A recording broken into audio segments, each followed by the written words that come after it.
Ai, Quase. no meu pé. Quase que derruba. Oh, meu Deus. Começando mais um It Kids. Nosso Quase que começamos com uma bagunça aqui. 15º. 15º e primeiro It Kids de 2023. Estamos atrasados uma semana. Perdemos já uma semana, hein? A gente tá Por motivos de força maior, né? meio atrasado, mas a Radassa foi embora, a família dela foi embora faz um tempão já. Fez uma Mas semana. o desenho dela ainda tá aqui com a gente. Isso aí.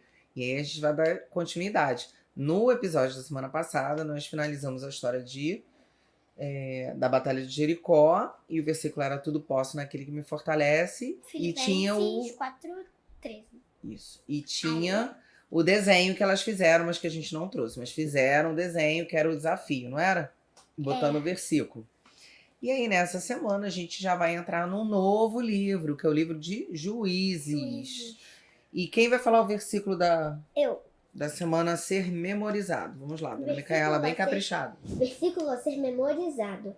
Confie no Senhor de todo o seu coração e não se apoie em seu próprio entendimento.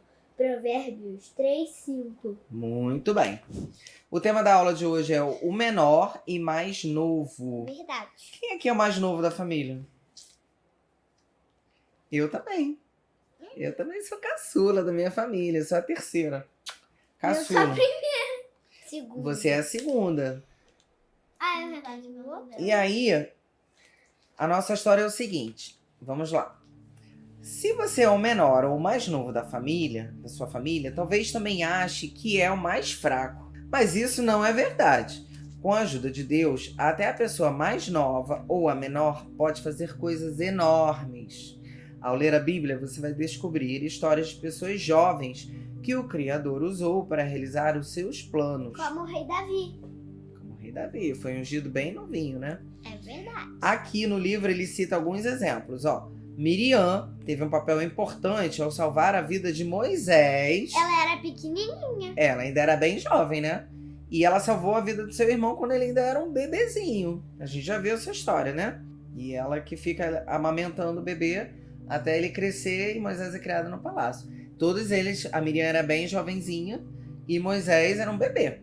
Se a Miriam não tivesse salvado, Moisés jamais teria sido o grande líder, né, do povo de Israel que deu os 10 mandamentos do Senhor. Outro exemplo, um menino chamado Samuel ouvia quando o Senhor falava com ele e o deixava espiar o futuro. A gente ainda não chegou na história de Samuel, vamos ver em breve. Verdade. Outro exemplo aqui, ó. Quando venderam José como escravo, os irmãos mais velhos não faziam ideia de que aquele era o começo do plano do Criador para salvar toda uma nação de morrer de fome.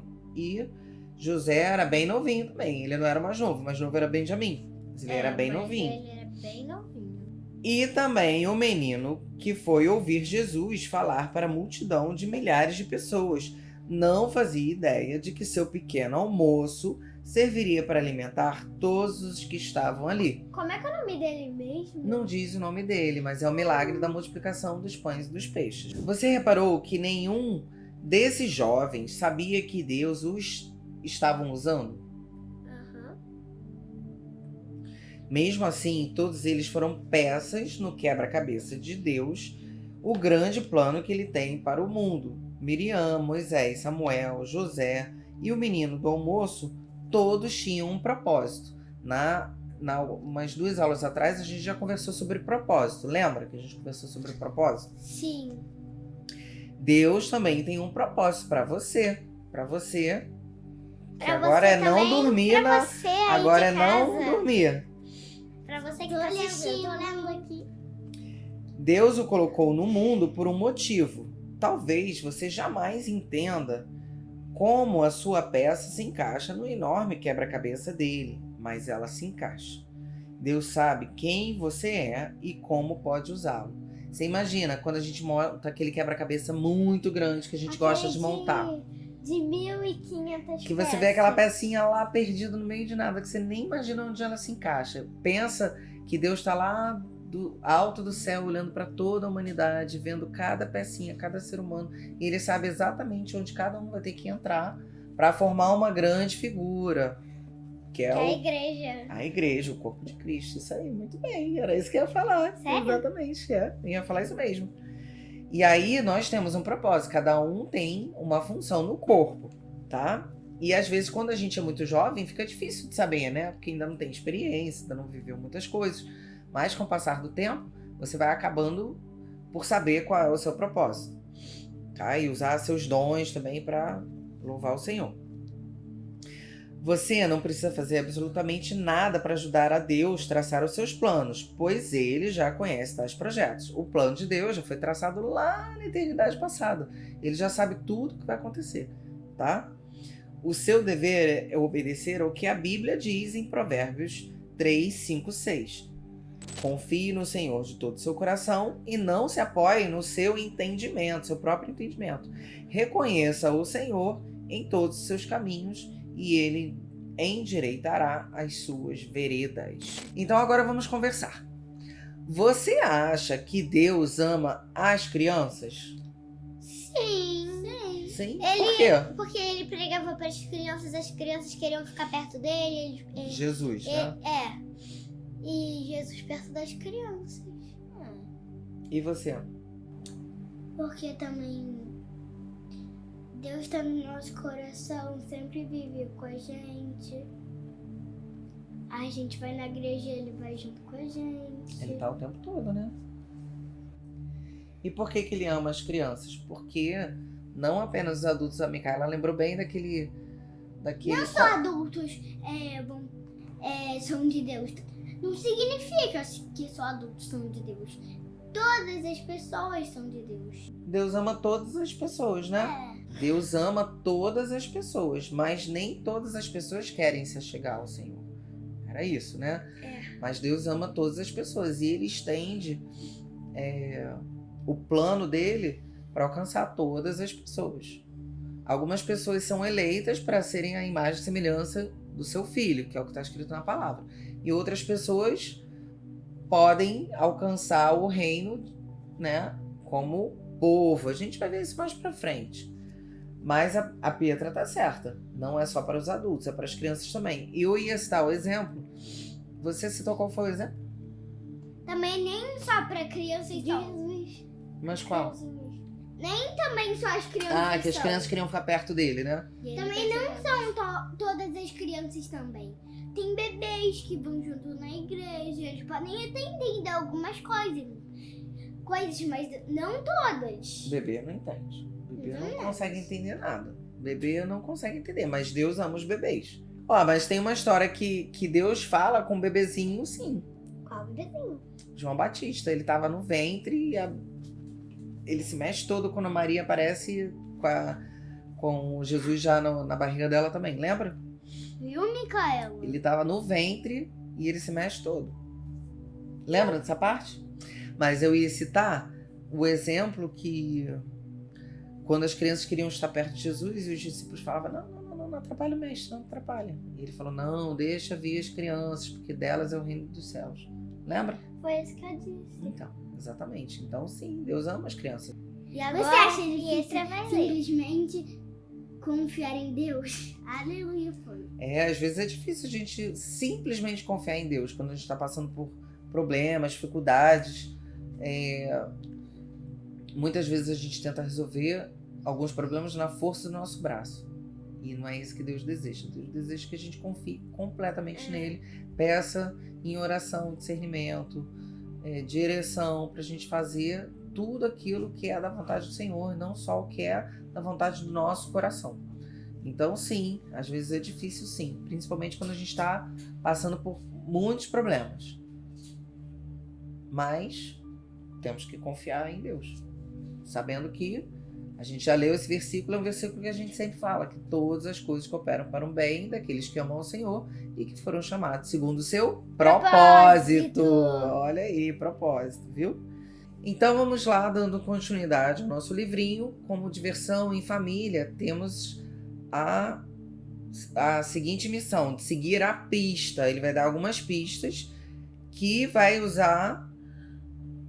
que vai dizer o seguinte, o que vai acontecer se confiarem em Deus em tudo que fizerem. E aí vamos usar essas dicas para encontrar a passagem bíblica com a resposta. A primeira dica, o versículo encontra-se no 20º livro da Bíblia. Vamos lá. Tá bom. Gênesis, Êxodo, Levítico, Números, Deuteronômio, Josué, Juízes, Ruth, Samuel, Reis e Crônicas, Esdras, Neemias, Ester, Jó, Salmos, Provérbios. Provérbios. Não, você contou errado. A segunda dica. 1/2 mais 1/3 de dúzia. Quanto é 1/2?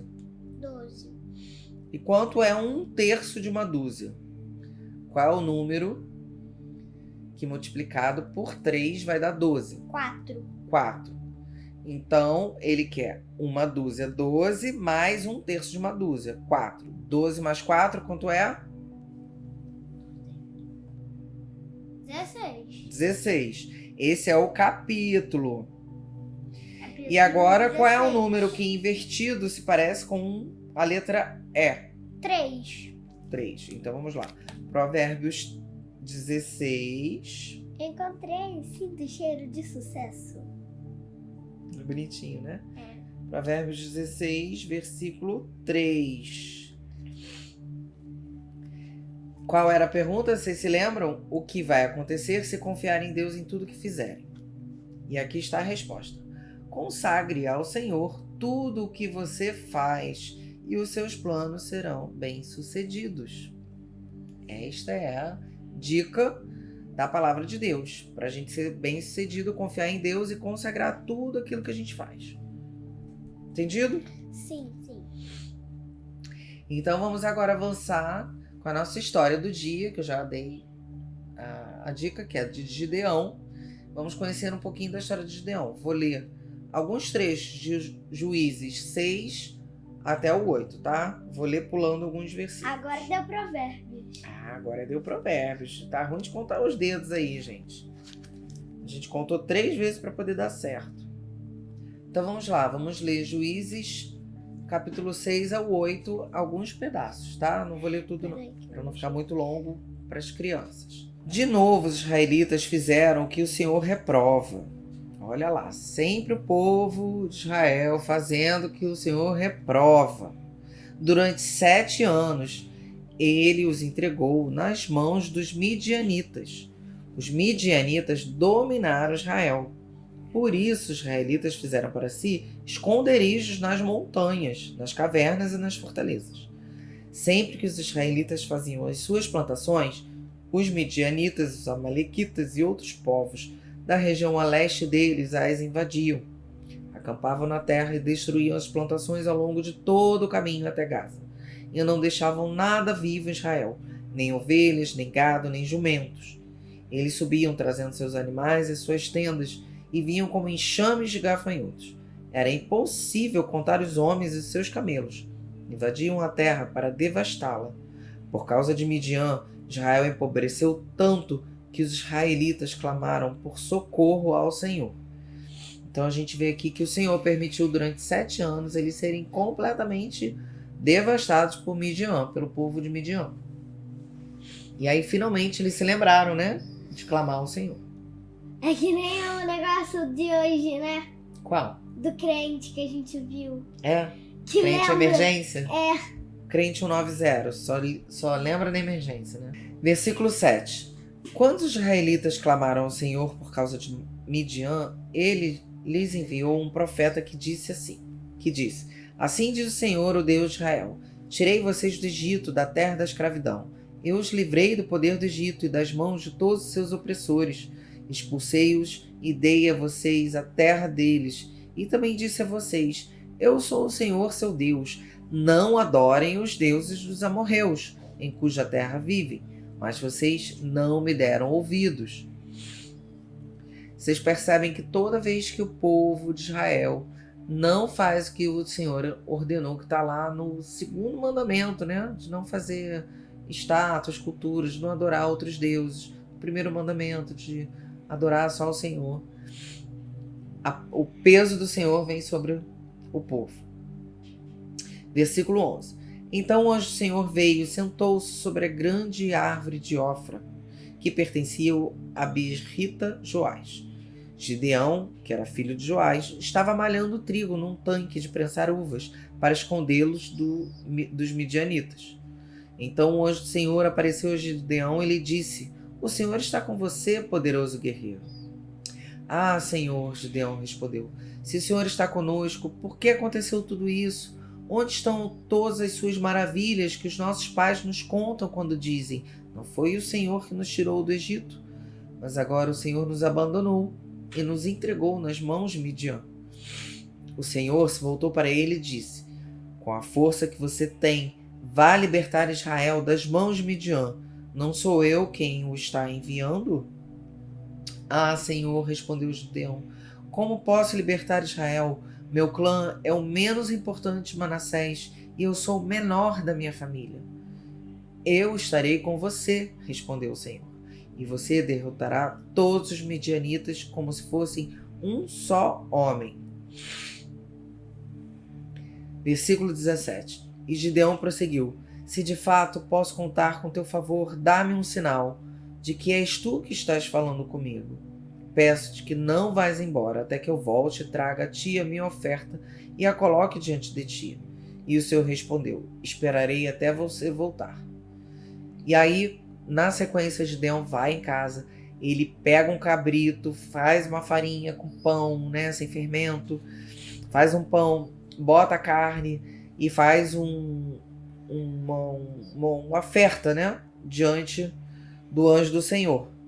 E aí o que aconteceu? Ele coloca essa oferta diante ali da pedra, vem o fogo e consome a oferta.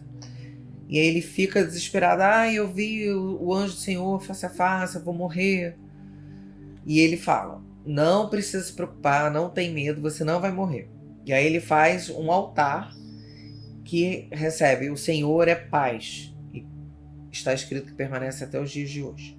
E aí naquela mesma noite o anjo do Senhor aparece novamente para Gideão e ordena que ele recolha mais uma oferta, né, um novilho, e que ele vá até a cidade e quebre os altares que tinham altares para outros deuses, né? E aí ele obedece, o anjo do Senhor vai de noite, porque ele fica com medo de morrer, derruba aqueles altares que tinham para Baal, para outros falsos deuses, e a cidade toda, quando acorda, pergunta: "Quem foi que fez isso?" E aí ele finalmente se apresenta. Eles a princípio querem matar ele, né? Mas aí ele encara o povo e fala: "Vocês estão defendendo Baal? Se ele fosse realmente um deus, ele não ia permitir que eu derrubasse os altares dele." E aí... Quem? Os israelitas? Os israelitas. É o próprio povo dele. E aí a palavra diz aqui que o Espírito do Senhor se apoderou de Gideão e ele, com um toque de trombeta, ele começou a convocar todo o povo da tribo dele para seguir. E também chamou outras tribos, né? A tribo mandou para Manassés, que ele era da tribo de Manassés, mandou para Áser, Zebulon, Naftali, para ir ao encontro dele. E aí no versículo 36 está escrito assim: "E Gideão disse a Deus: quero saber se vais libertar Israel por meu intermédio, como prometeste. Vê, colocarei uma porção de lã na eira. Se o orvalho molhar apenas a lã e todo o chão estiver seco, saberei que tu libertarás Israel por meu intermédio, como prometeste." Lembra o que acontece? Acontece exatamente como ele propôs ao Senhor. E aí no dia seguinte ele fica: ainda não tenho certeza, vou fazer uma nova proposta. Ele pede para ser o contrário, né? Para a lã, fazer um novo teste com a lã. Para a lã ficar seca e o chão coberto de orvalho. E assim acontece. E aí ele tem a confirmação do Senhor que o Senhor estava do lado dele para libertar o povo. Tava com o chão todo molhado de orvalho e só a lã seca. A lã seca? Isso. A lã em cima, quando tirava, tava seca? Seca. Meu Deus. Só Deus mesmo. Só Deus. Porque ele propôs esse voto para o Senhor e o Senhor confirmou que estaria com ele nessa batalha. Que imagina, eles já estavam sendo oprimidos. O outro também era impressionante, né? Eles estavam sendo oprimidos 7 anos já, né? Sofrendo com a perseguição dos midianitas. E o anjo do Senhor aparece para ele ali falando: você vai libertar o teu povo. Mais uma vez a figura de um libertador, né? Aí o que aconteceu? Dando sequência aqui na história. ele reuniu todo um exército para lutar nessa batalha. Só que Deus fala, olha, você tem muita gente com você, não vamos eliminar uma parte desse povo. E aí de cara, 22 mil homens partem. Porque ele fala, ó, quem tiver com medo pode ir embora. 22 mil vão embora. E ficam apenas 10 mil. Mas aí o Senhor volta e fala, ainda tem gente demais. E aí ele faz aquela proposta. Lembra qual é a proposta? Foi a que eu falei. O Senhor lhe disse, aí eu vou ler o versículo 5, do capítulo 7. Assim Gideão levou os homens à beira d'água, e o Senhor lhe disse, separe os que beberem a água, lambendo como faz o cachorro, daqueles que se ajoelharem para beber. O número dos que lamberam a água, levando-os com as mãos à boca, foi de 300 homens. Todos os demais se ajoelharam para beber. Você imagina, ele tinha 10 mil homens, somente 300 fizeram isso, de pegar água. Versículo 7. O Senhor disse a Gideão, com os 300 homens que lamberam a água, livrarei vocês e entregarei os midianitas nas suas mãos. Mande para casa todos os outros homens. Então ele ficou só com os 300 homens, tá? E aí eu vou ler agora, versículo 13. Gideão chegou bem no momento em que um homem estava contando seu sonho a um amigo. Tive um sonho, dizia ele. Um pão de cevada vinha rolando dentro do acampamento midianita e atingiu a tenda com tanta força que ela tombou e se desmontou. O seu amigo respondeu, não pode ser outra coisa senão a espada de Gideão, filho de Joás, o israelita. Deus entregou os midianitas e todo o acampamento nas mãos dele. Quando Gideão ouviu o sonho e a sua interpretação, adorou a Deus. Voltou para o acampamento de Israel e gritou, levantem-se! O Senhor entregou o acampamento midianita nas mãos de vocês. Dividiu os 300 homens em 3 companhias e pôs nas mãos de todos eles trombetas e jarros vazios com tochas dentro. Você lembra o que ele faz? Eles se acampam ao redor Eles começam a se matar, outros se matar. Não, primeiro ele grita, lembra? Quebra o jarro, grita e começa a sacudir. Parecia que tinha mais de 300 homens, parecia que tinha mais 1000. Exatamente. Aí o que ele faz? Versículo 18. Quando eu e todos os que estiverem comigo tocarmos as nossas trombetas ao redor do acampamento, toquem as suas e gritem, pelo Senhor e por Gideão. E é assim que eles fizeram. Tocaram as trombetas, quebraram os jarros que tinham nas mãos e fizeram esse barulho do jarro quebrando, com a tocha numa mão e com a espada na outra. Começaram a gritar, a espada pelo Senhor e por Gideão. Quando as 300 trombetas soaram, versículo 22, o Senhor fez que em todo o acampamento os homens se voltassem uns contra os outros com as suas espadas. Mas muitos fugiram para Bet-sita na direção de Zeretá, até a fronteira de Abel-Meolá, perto de Tabate. Os israelitas de Naftali, de Asser e de todo Manassés foram convocados e perseguiram os midianitas. Gideão enviou mensageiros a todos os montes de Efraim, dizendo, desçam para atacar os midianitas e cerquem as águas do Jordão, à frente deles até Bet-bara. E com isso eles conseguiram cercar todo aquele povo midianita com a ajuda das outras tribos e finalmente vencer os midianitas. Uau! Uma batalha. Agora, capítulo 8, eu vou pular lá para o versículo 22. Os israelitas disseram a Gideão, depois que toda a batalha foi consumada, que eles conseguiram finalmente destruir aquele povo, reine sobre nós, você, seu filho, seu neto, pois você nos libertou das mãos de Midian. Não reinarei sobre vocês, respondeu-lhes Gideão, nem o meu filho reinará sobre vocês. O Senhor reinará sobre vocês. E prosseguiu, só faço a vocês um pedido, que cada um de vocês me dê um brinco da sua parte dos despojos. E aí eles jogaram cada um brinco, porque os ismaelitas usavam brinco porque eram de brincos de ouro. E aí ele teve a porção dele do despojo da guerra. Que aqui na palavra diz que chegou a 20,5 kg. Uau! E ali ele mandou a fazer uma roupa, né? Um manto sacerdotal. Tava tentando lembrar aqui qual era a palavra. Que ele colocou na sua cidade, em Ofra, onde tinha aquela tal daquela árvore onde o anjo do Senhor apareceu.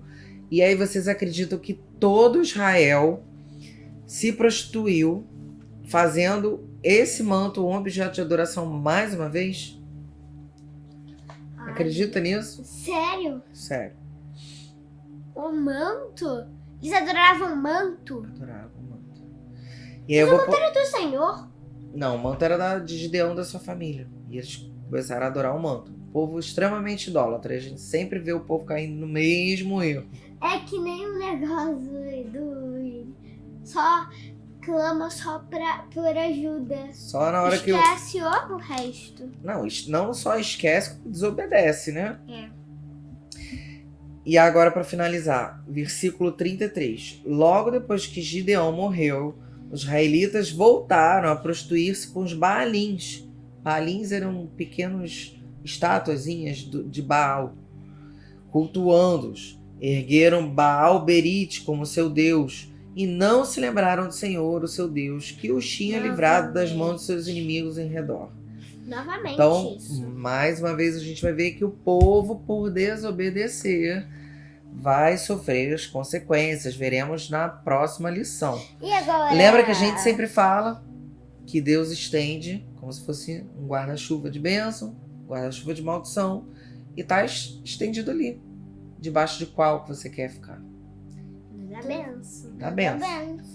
Da benção. É Esse. esse da benção. Esse é o da benção. Esse é o da benção. Esse. Você tava vendo trocado pela câmera. E aí o povo sempre acaba errando na mesma coisa, sempre. Desobedecendo e se colocando debaixo da maldição. Porque Deus já falou lá naquela lei de Moisés, ele falou, né, que era um mandamento. Não cultuar outros deuses. Você vai querer ir pra qual? Pro bom ou pro bom ou pro ruim? Deixa nos comentários. Todos aqui devem falar que é pro bom, né? E agora, pra gente finalizar, o nosso desafio semanal é o seguinte. Dividam-se em 2 equipes e preparem uma mensagem simples usando um código que vocês inventarem. Existem várias maneiras de fazer um código, né? Você pode fazer, por exemplo, um código bem conhecido. Cada letra do alfabeto levar um número, e aí você pode escrever as palavras em número, em vez de escrever em letras. Você pode criar figuras, símbolos, tá? Ou uma palavra ser um símbolo, cada letra ser um símbolo. E aí vocês vão inventar. A ideia é ver se a outra equipe consegue descobrir o que diz a sua mensagem. Quanto tempo vão levar para decifrar o código da outra equipe? Poderiam passar uma vida inteira tentando descobrir os planos de Deus para vocês, mas nunca conseguiriam ver todas as formas com que as suas vidas estão sendo usadas. A Bíblia diz para confiar no Senhor de todo o coração e Ele fará o resto. Lembram-se de Miriam, Moisés, Samuel, Josué, Davi, que você também falou. Deus estava usando, mesmo quando eles ainda não conseguiam ver. Continuem confiando em Deus para conduzi-los, mesmo quando vocês não entenderem, e verão que Ele pode usá-los de maneira surpreendente.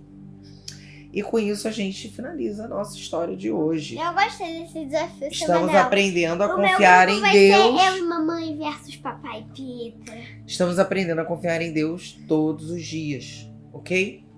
Mesmo quando ainda somos jovens, pequenos, mais novos. Se Deus falar no coração de vocês, obedeça ao Senhor. E através da Bíblia, da palavra, a gente sabe o que agrada o coração de Deus.